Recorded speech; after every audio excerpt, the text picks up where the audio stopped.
Get exclusive subscriber-only content and new episodes first and ad-free with Spicegate Plus on Apple Podcasts.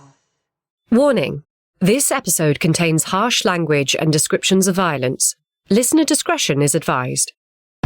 This is True Spies, the podcast that takes you deep inside the greatest secret missions of all time. Week by week, you'll hear the true stories behind the operations that have shaped the world we live in. You'll meet the people who live life undercover. What do they know? What are their skills? And what would you do in their position? I'm Rhiannon Needs, and this is True Spies from Spicegate Studios. Saul viewed himself as an instrument sent by God to rescue and save his people. And I think he viewed other people as instruments of God sent to do God's other chores. Narcotopia, Part 1, Agent Superstar. Power necessitates secrecy. Behind every global leader lurk numerous intelligence agencies, their tentacles meddling, unseen, in matters large and small. But the rule doesn't only apply to the world's superpowers. The same secrecy can be found in even the smallest, most insular enclaves. This is the story of one such place, told by a journalist who spent years trying to break down its barriers.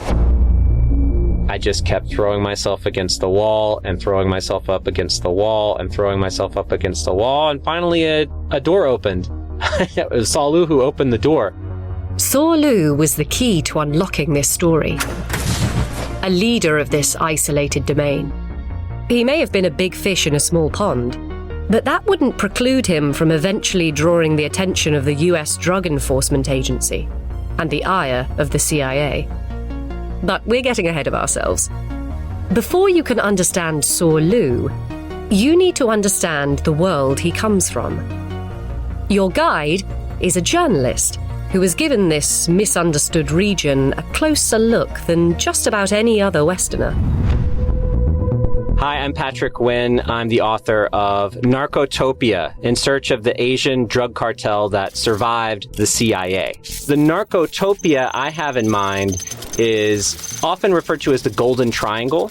It's an area primarily in Burma that also spills over into Thailand, Laos, China. It's a drug production area, historically, at least for the past 100 so years. Today, the primary export of Narcotopia is methamphetamine. Before that, the region was a hotbed of opium production. And these illicit products keep parts of the area afloat. Drugs aren't the backbone of the economy. They are the economy. Like Patrick said, the region he calls Narcotopia encompasses parts of several different countries in Southeast Asia. But this story is primarily about one particular nation, an autonomous country that falls within Burmese borders, a place called Wa State. Not familiar with Wa State? You're not alone. From the second I heard of it, I was completely captivated that there's this country that's unacknowledged by the UN, but a country, a functioning nation state that's on the map, that's not delineated on the map. So if you go into Google Maps, there's no Wa State. If you look on a globe in some kid's classroom, there's no Wa State. But if you were to actually go there, there is very much a Wa State. It has borders that are well enforced. You can't just go if you want to go. It's inside the country of Myanmar, but Myanmar officials know better than to just walk right in. They can't. They'll be arrested, questioned, possibly worse. Populated by an indigenous group called the Wa, Wa State is about as large in size as the Netherlands, with a population of 600,000. The Wa boasts technological infrastructure, an educational system, and more weapons and troops than many UN-recognized countries. And yet, on the international stage, the Wa continue to be underestimated. Certainly, the DEA, the Drug Enforcement Administration, they'll tell you it's just a drug cartel. Actually, in one of their releases, they said it's run by basically drug lords who purport to lead an independence movement. They don't just purport to, they do run an independent state. And it's a lot more complicated than just a drug fiefdom or some jungle mafia land. Way more complicated than that. True as that may be, there have been few attempts to set the record straight. At least, until now. The problem is the leaders of Wa State aren't just dying to tell their story to the West. They're not super eager to tell their story to the outside world. And for good reason, because if you Google the Wa or Wa State, you're just going to get back all these hits about drug trafficking and child soldiering and criminality. You're going to get a lot of stuff about headhunting and putting skulls on sticks, which is a ritual that ended quite a few decades ago, but it was something that was practiced. They know that they're going to be portrayed in a really negative light. So they've given up on caring to a certain degree what the West thinks about them. It wasn't always that way, but that's where they've arrived. Enter an American reporter living in Bangkok. A man with an unlikely affinity for the Wa people. I'm descended from Appalachian stock in the U.S. This accent is fake. I had a totally different accent when I was growing up, and I was worried I'd be made fun of as I left my very small town. You could call it a soft spot, or you could call it a chip on my shoulder. If you tell me there's this group of people up in the mountains over here and they're just unqualified, they're awful. They're all drug producers. They used to be headhunters. They're like villainous. It's begging me to go and hear the other side of the story. For 10 years, Patrick fostered a desire to visit Wa State, to meet the people who had been written off by the rest of the world. While he reported on organized crime in Southeast Asia, he kept putting feelers out, hoping to find an in with the Wa. Anybody who might have an association with them, I would press them to get me an invitation or just let them know I want to come. There's other less powerful ethnic armed groups in their orbit. And if I would meet someone from one of these places, I would say, hey, do you know anyone who's high up over in Wa State? For the most part, those requests were ignored. Occasionally, he received a polite refusal. In 2019, I took another shot. I was attempting to see if they'd changed their mind. And I wrote to the office of someone who is effectively their ambassador to the outside world, their main ambassador. I sent an email to him asking if I could just come and meet him and give him my pitch for why I deserve to meet and interview the leaders of Wa State. That was, to put it lightly, no small ask. From most people's perspective, this is sort of like trying to line up a coffee date with El Chapo or something. Also, it's just, the odds were completely against me. But to my surprise, I got a email back that essentially said, yeah, come on over to the quote-unquote embassy. The email didn't give a time. It didn't give an address. Just, come to the embassy. The main Wa embassy is in a town that's outside of Wa State, but close to it.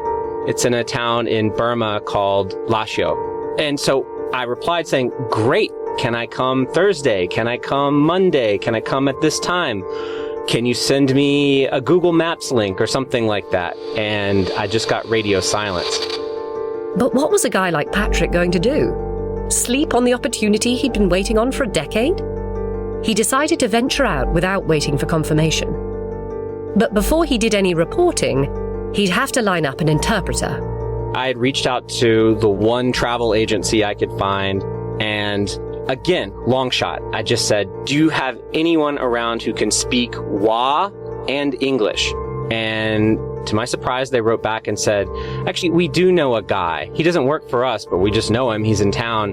One of the few Wa guys who speaks English, and he used to work for the government in Wa State. And I thought, oh, this is perfect. This guy with connections. To protect the interpreter, Patrick has given him the pseudonym Jacob. Jacob told Patrick he'd pick him up at the Lashio airport. Patrick said that wouldn't be necessary. But the interpreter insisted. So I come out of the airport in Lashio, which resembles more like an open-air bus station. It's quite small and dilapidated. I walk out to grab my luggage, and this guy just comes right at me with his hand out. And it's Jacob, and he's really polite. "Oh, Mr. Patrick, nice to meet you, Mr. Patrick." This is a positive start, because Patrick knows Wa State isn't going to throw open any doors for him. If he's going to make any inroads, it's only going to be with Jacob's help. He's going to be my liaison. He's going to be the guy who speaks Wa and hopefully knows where the quote-unquote Wa embassy is. And I'm just praying, I hope that maybe he even knows the envoy, the guy who can give me the golden ticket to go to Wa State. Of course, I can't just blather all of that at him as soon as I see him. I'm trying to make friends with him. Patrick doesn't want to move too fast and risk spooking the guy who could be his ticket to Wa State. He lets Jacob take the lead. And he starts asking me a series of questions. Where am I from? I'm American. Okay. Are you married? Yeah, I'm married. Oh, where's your wife from? She's from Thailand. Okay, that's great. And he wanted to impress me with how many languages he speaks, which is quite a lot. English, Wa, Burmese, Shan, some Chinese, and a little bit of Thai. So I thought, this guy's pretty clever. He's no dummy. So far, so good. The men are getting along. Patrick takes a liking to his interpreter, who's not only polite, but seems earnest too. And as we're driving around, we get to know each other better. I start asking him, do you know anybody inside the Wa government? Yeah, of course, all Wa people, we kind of know each other. I asked him, okay, are you in the Wa army? And he said, no. And he said it like that. It was a very unconvincing no. Jacob dropped Patrick at his hotel and told him he'd collect him tomorrow. But in the morning, Jacob arrived with bad news. The Wa envoy had been called to the capital on urgent business. The meeting was off. Instead, Jacob agreed to show Patrick around Lashio. Because both had planned to spend the week on Wa State business, they had plenty of time to kill. As we got to know each other, I learned that he wasn't currently in the Wa Army, but he was former fairly high-ranking officer in the Wa Army. He did know the envoy, and he did have the ability to introduce me to certain people within the Wa leadership. Aha. Noted. Jacob drove Patrick up a hill to a middle-class neighborhood. Everyone who lives here is Wa, he said. The neighborhood was filled with 2-story homes and a red brick Baptist church. In the early 1900s, an American missionary, originally from Nebraska, this guy with the big walrus mustache, named William Marcus Young, went to Burma. And he specifically wanted to go to save the souls of, now we would call them indigenous people, and at the time he would have called them tribesmen. So with this incredible conviction, he went into Wa areas, and astonishingly, he did manage to convert a good number of Wa villages to Christianity, to this really austere militant baptism.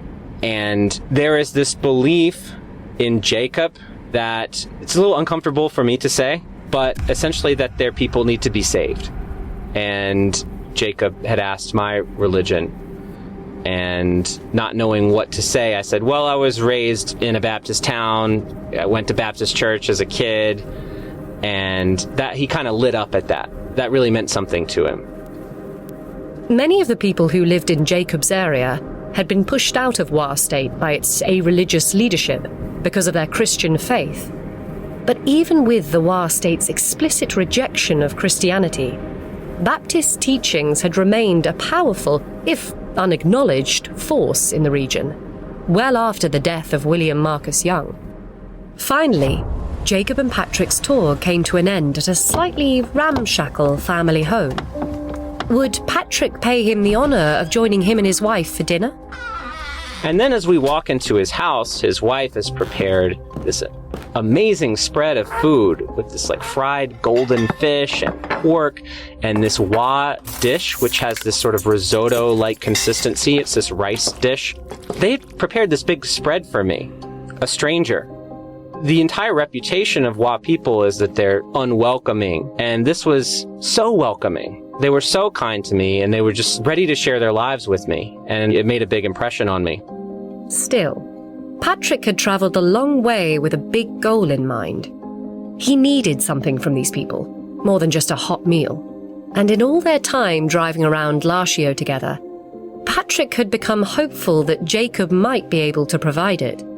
So, while we're at dinner, I really lay out what I'm trying to do. I'm desperate, after trying many years, to interview someone from the Wa inner circle. I just want to know a big shot decision maker who can tell me what it has been like to create the state, to run it, how they feel about its reputation, how they would justify heavy involvement in the narcotics trade.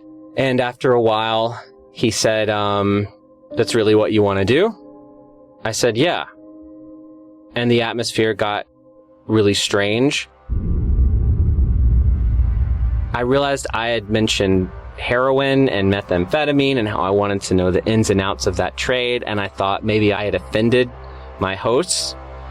It is rude to go into someone's house and start talking about methamphetamine and heroin. These weren't members of a drug mafia. They were a respectful Baptist family. I just worried that I'd put my foot in it. Jacob's wife scooted her chair back, kind of disappeared into the back garden, and she's walking under these banana trees, and she's making a call, and her voice sounds very serious. And I was like, okay, who is she calling? This is getting weird. I don't love this. She comes back to the table, and she gives her husband, Jacob, a look, and he looks back at her, and they have a quick conversation in Burmese. Jacob turns to me and says, okay, you're gonna meet a Wa leader. Great, tomorrow? No, right now. He lives 5 minutes up the street. I said, okay, who is this guy? And he's like, he's my father-in-law.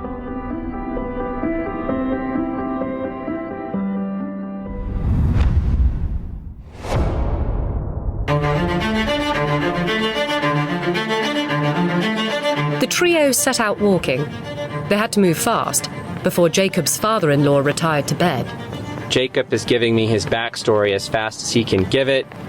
Oh, he's this great statesman. He was a great warrior.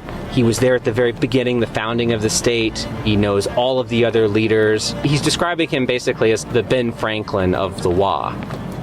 They approached a gated compound surrounded by security cameras. A servant girl opened the gates for them and showed them into the Wa leader's home. Despite the security measures, the interiors were modest and the decor somewhat retro. Teal walls, doilies on the tables. Nothing new, nothing fancy. And we sit down, and a servant brought us cookies and said the man of the house will be down in a minute. I do remember looking up on the wall and seeing a portrait of a blonde Jesus. And I thought, oh, okay, they're really Baptist. Also hanging on the wall were portraits of family members who had attended college, all decked out in their graduation caps and gowns. In the centre of this familial hall of fame was a portrait of the patriarch of the household, the eminent erstwhile Wa leader, a man whose name, Jacob said, was So Lu. He looked very debonair. He was in a Wa uniform, this green Wa uniform with this kind of glint in his eye. He was a younger man at the time. And it did strike me that most pictures of Wa leaders I'd seen were presented in a negative context. DEA's most wanted man type of thing. So that made an impression on me. Then, in through the door walked the Baptist warrior himself. He was in his mid-70s at the time, a little bit heavy-set, but you could tell maybe back in the day as a young man he had some brawn to him. Personality-wise, it's like he's made of granite. He's from an older time. He really struck me as almost this Old Testament-like character. He's got dark eyes, and he really looks you right in the eyes when he speaks to you. He's just a serious, solemn person with the energy of someone who's been sent to this earth with a purpose. I was just drawn to the certainty, like the rock-solid nature of this man. Patrick asked Sorlu if he could take notes, and the old man assented. This was the journalist's white whale, exactly the kind of sit-down with a Wa leader he had long dreamed of having. Now the opportunity had fallen in his lap, and he hadn't even had time to prepare. It was all happening so quickly. And he said, "What do you want to know?"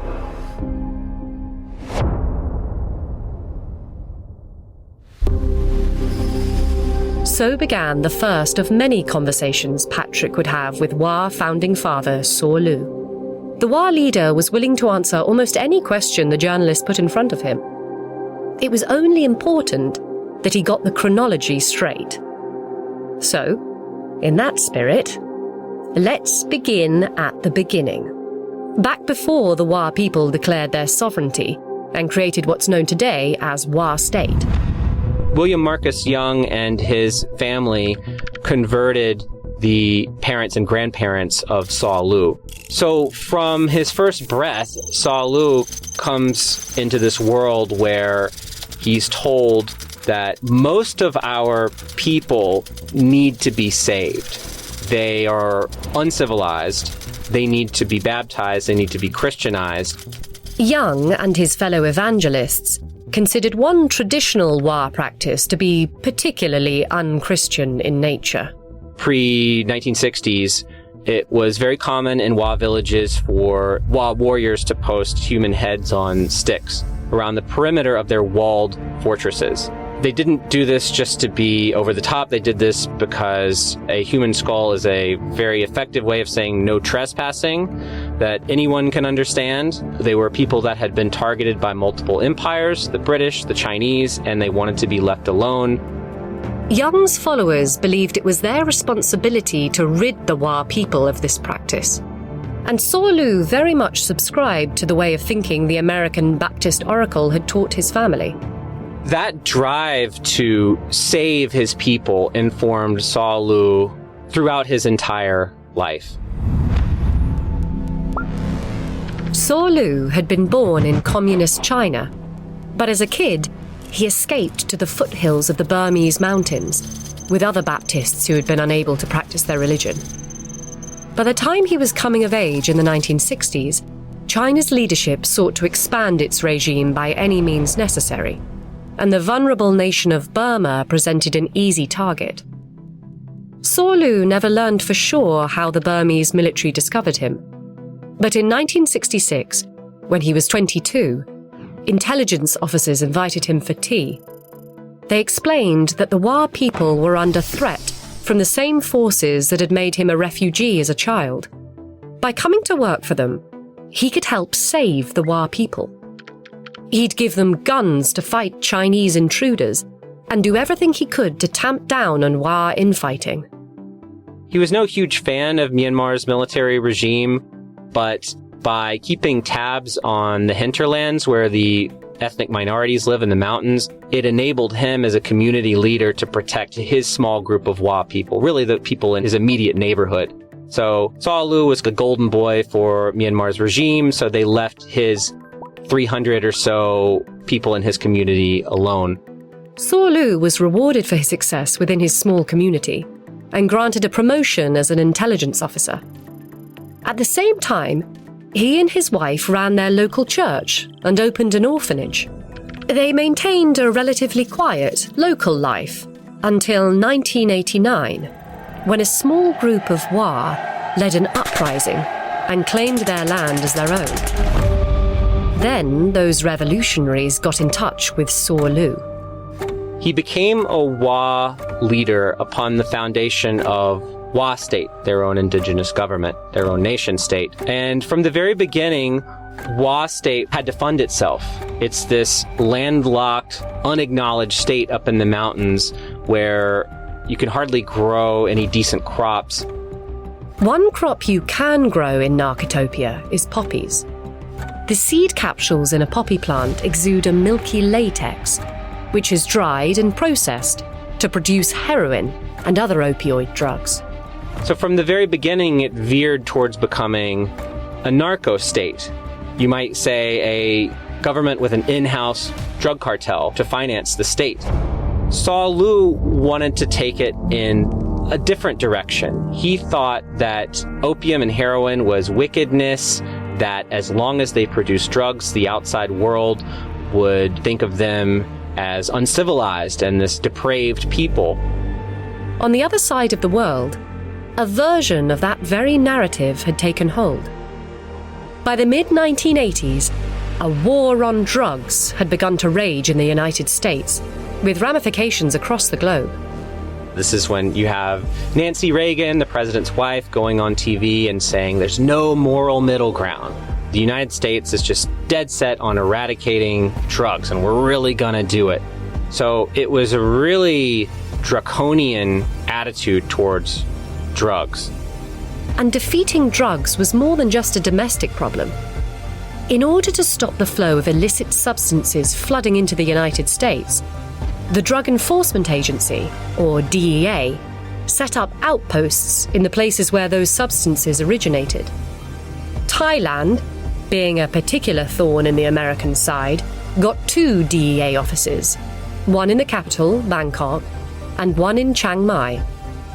In Chiang Mai, the DEA wedged itself into a consulate where the CIA already had a presence.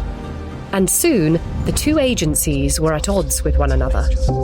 The squabbles that emerged between the DEA and CIA might seem granular in nature to an outsider, but their disagreements would soon have major consequences in Saw Lu's story. Patrick says they all go back to a set of fundamental cultural differences between these 2 agencies. CIA officers, spies in general, they see narcotics agents as cops, as law enforcement. They might like them, they might respect them, but ultimately they think that they are, I'm generalizing here, a lower tier than spy. The DEA is on like one track. The DEA wants to bust drug cartels, seize narcotics, arrest people. The CIA sees the bigger picture. The CIA is out to maintain American supremacy, to manipulate the world as best they can in America's interest, and they just don't think that the DEA should be playing on that level. As an informant for the Burmese military, Saw Lu had crossed paths with the DEA, handed over little drips of intel here and there, nothing major. At times, he would get approached by the DEA because he did know a lot of what was going on up in the mountains. But later, Saw Lu saw an opportunity to go big with his relationship with the DEA. Saw Lu wanted to level up Wa citizens' quality of life, to improve their education system and expand their access to quality healthcare. He knew that being seen as a pariah by the international community made his dreams for the Wa people unlikely to realize. He was drawn towards looking towards America to save his people, and that's why he collaborated with the DEA. At first, Saw Lu didn't reveal his relationship with the DEA to the Wa government. But over time, he began to feed the agency documents straight from the Wa army that revealed proprietary information about Wa state poppy crops. In 1990, Saw Lu hatched a plan that he floated to his fellow Wa leaders and, with their permission, to the DEA.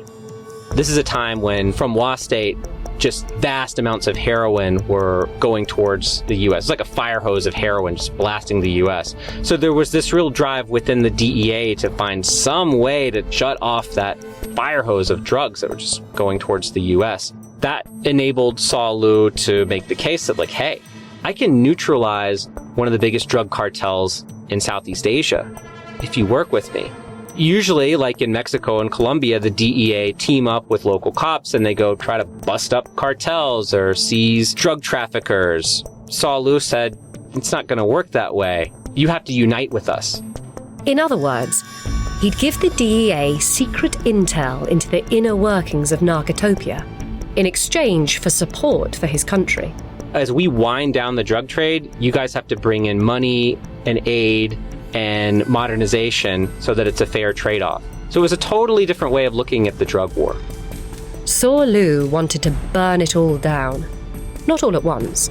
Drugs were the bread and butter of Wa State. They couldn't just surrender their entire economy. But Saw Lu believed that with help from the Americans, they could slowly neutralize the Wa drug trade. The Wa government was funded by the second biggest drug cartel in Southeast Asia, and by partnering with him, Saw Lu argued, the DEA could ultimately play a role in shutting the whole thing down. And to his credit, the guy is so convincing that he convinced a number of DEA agents to pursue this dream.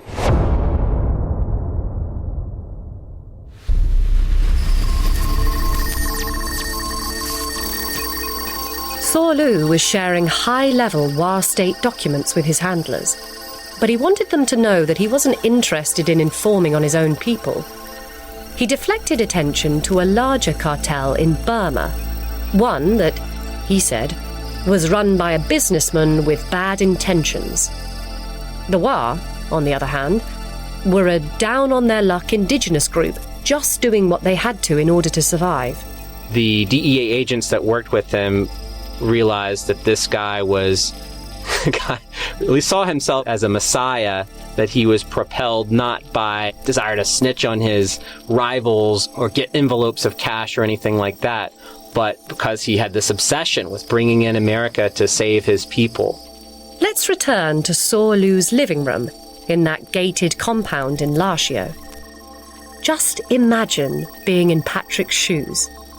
You've been chasing after a story and for years have been met with one closed door after another. Now, you've finally walked through one that's open.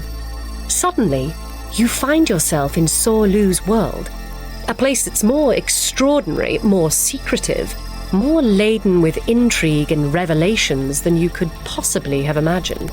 There's no doubt in his mind that you want to be locked into his world. He talks slow.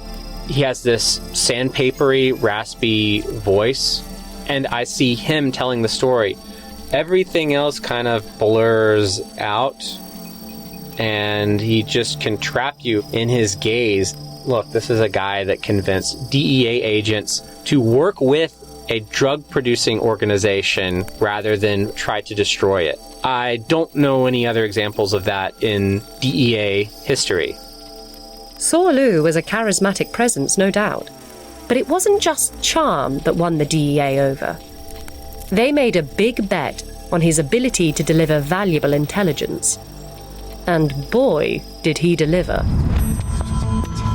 The DEA is getting gold standard level intelligence from the drug-producing hinterlands of Myanmar, which is producing well over half the heroin that's hitting American streets. In fact, when I initially reached out to the DEA agents that Saw Lu had worked with, and I said, hey, do you know about Saw Lu? They were like, who is this again? I described him, and they said, oh, that's Superstar. And how was Superstar getting his intel? Well, for one thing, he kept going to church. Anyone who's lived in a small Baptist town knows that Baptists love to gossip. And apparently the same is true if you're an indigenous person in Myanmar. In his own organization, in Wa State, he didn't need to ask anyone for information. He had access to everything right up to the very top. He had a very close relationship with the leader. But he was also telling the DEA what was going on in all of these other drug trafficking organizations in Myanmar, in Burma. Because these Baptists, because they had been taught how to read and write by American missionaries, they were more literate than the average person living in the mountains. All those literate Baptists had plenty of job opportunities. And jobs in Wa State are mostly in the drug trafficking business. I know everyone thinks that they're all just sitting around swilling whiskey and being ruthless and blah, blah, blah. But no, it's a logistical operation. They're trying to move something from point A to point B without getting caught. And someone who is literate and even a little bit educated, they're going to have a premium in the market when they're looking for a job. With a Rolodex full of chatty Baptists, Saw Lu could dish up precisely the information the DEA was looking for. The DEA guys I talked to who read these reports said they were just incredible. It had coordinates of drug labs and acreage of poppy fields and where they were, who's beefing with who. It was like an almanac of all the crime happening in the mountains of Myanmar. For a while, the arrangement worked beautifully. But there was a fly in the ointment. Because the DEA had an uncomfortably close bedfellow in the CIA. And over time, America's most powerful intelligence agency caught wind of Superstar. CIA and State Department became aware of Saw Lu, and they weren't big fans. For starters, they didn't like that the DEA and Saw Lu were coming up with such a grandiose vision that really would have changed the landscape in Burma. If Saw Lu's dream came true, it would have some spillover effects. You would have, in Burma, a country that the CIA hated, a country that the State Department hated, fantastic news coming out of this country. In other words, if the drug trade began to dry up in Burma, its military regime would get the credit, no matter if the WA and the Americans were secretly behind the achievement. The other problem is that the DEA was talking to Myanmar's military regime in ways that the CIA didn't like. DEA guys go to countries like Mexico and they team up with the local cops to bust drugs.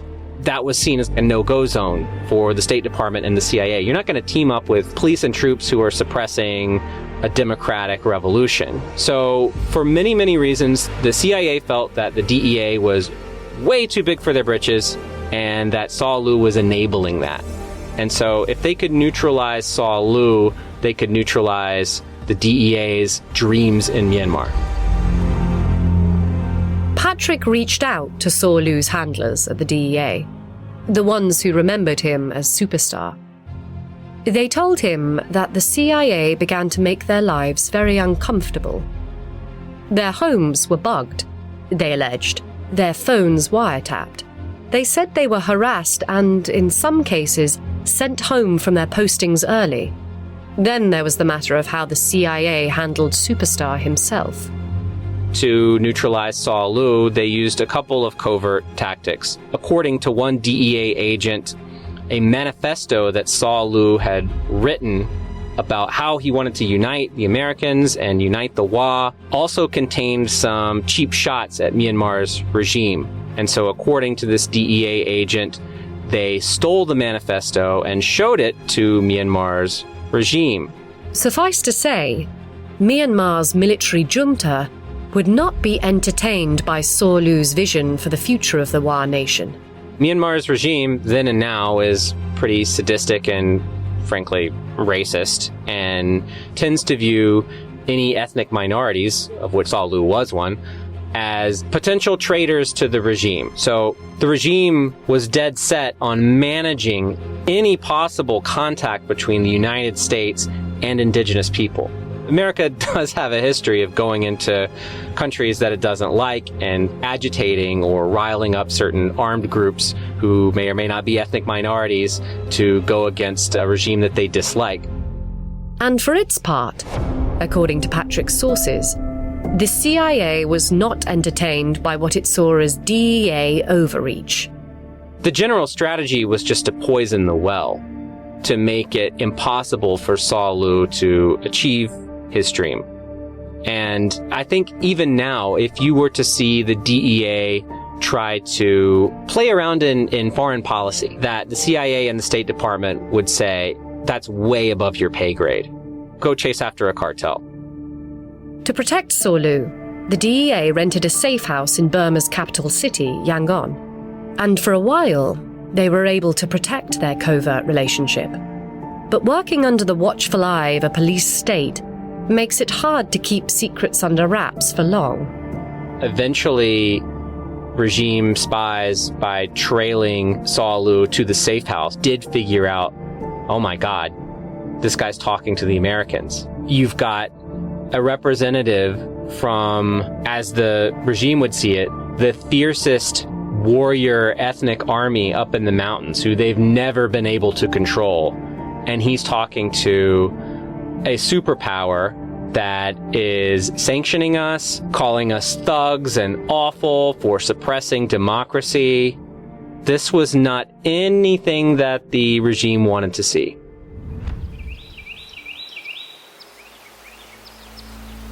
One morning in January 1992, Saw Lu and his son were at their home in Lashio, the same home where Patrick would meet the Wa leader nearly 30 years later. 2 or 3 soldiers approached the house and kindly informed Saw Lu that his presence had been requested at command headquarters. Saw Lu said, "Okay, sure." He's very suspicious. He didn't want to go alone, so he called for his son to come outside and join him. So they're put in the truck, and it's a very quiet ride to the military base. They're not sure where this is going. As soon as they go into the military base, passing through these iron gates, black hoods are thrown over their heads. Saw Lu's son tries to flail and resist, I think out of pure instinct, but he realizes that his hands are handcuffed. Both Saw Lu and his son are led in different directions. They can't see anything until the hoods were pulled off of their heads and they were in separate rooms in what they described as a subterranean area of the military base. Saw Lu is thrown behind bars in a dark, mildewed room with no windows and no toilet. For weeks, he was left in the cell to rot, except when soldiers yanked him out to beat and torture him. Sometimes they would whip him with a bicycle chain on his back. This is something that left scars on his body for the rest of his life. He said they whipped my back off, and I asked for clarification. What do you mean? He said by the time they were done with me, I didn't have a back anymore. Over and over, the soldiers tried to force a confession out of Saw Lu. They would hold this piece of paper over him, and it said, "My name is Saw Lu, and I'm an international drug trafficker, and everything that I said to the DEA is fake." Saw Lu's son was released from captivity, but the elder man remained in detention, living under horrific conditions. Day after day after day, different modes of unspeakable torture, with the same goal in mind: to coax a false confession out of the DEA's superstar, as if Saw Lu were the type to buckle under pressure. Saw Lu is the most stubborn person I've ever met by a factor of 1,000,000. When he thinks he's right, you're not going to convince him to do anything else. He doesn't believe in little white lies. He doesn't believe in making shit up so that he can get out of the situation. He's like, no, I'm not going to take the hit. So eventually, to completely break his body and spirit, they took him outside of his cell to a banyan tree, and there was a noose hanging over one of the big branches of the tree, and he thought they were going to hang him. But instead they laid him on the ground and they tightened the noose. They cinched it around his ankles instead, and then pulled on the other end of the rope so that he levitated in the air. So he's upside down, and they're like, the soldiers say, "Are you going to sign it? We're going to drop you." And he said, "No." And so the soldiers let go, and Saw Lu came crashing down. Now, this account comes to me from Saw Lu, so he has some lapses of memory, but at best he could put together, they dropped him on his head again. And he somehow, barely able to speak, signaled his refusal, and they dropped him on his head again. And I don't know if it was the 3rd, the 5th, or the 7th time, but he was out. So for that night, at least, they dragged Saw Lu back to his room, presumably concussed, and left him there, probably thinking he would die in the night. But he didn't.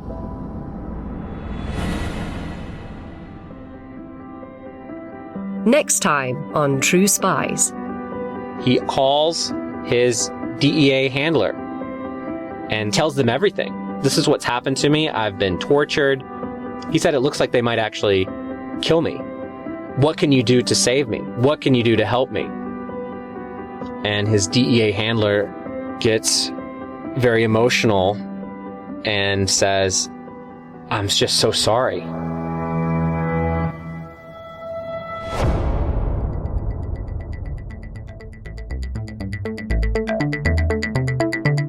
I'm Rhiannon Needs.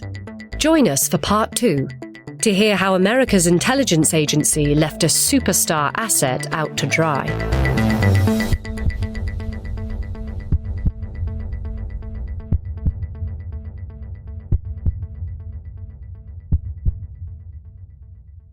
Disclaimer.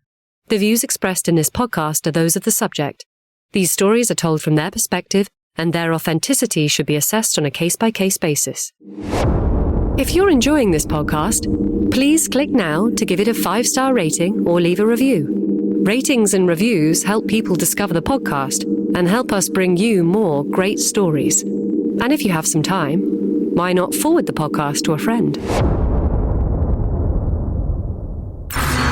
I'm sure the CIA sits around and thinks about Iran all the time. I'm sure they think about Xi Jinping all the time. But if you are on the outs with the empire, even if you're a relatively small group that probably most people in the DEA and CIA don't really think about, and you're a target, you might have a dozen people, a dozen federal officials who have weakening your group on their portfolio. And they don't have to do much to make your life pretty miserable if you're an indigenous group in the mountains of Southeast Asia. Which is precisely what happened next. The CIA successfully ruined Saulu's dream. True Spies from Spyscape Studios. Search for True Spies wherever you get your podcasts.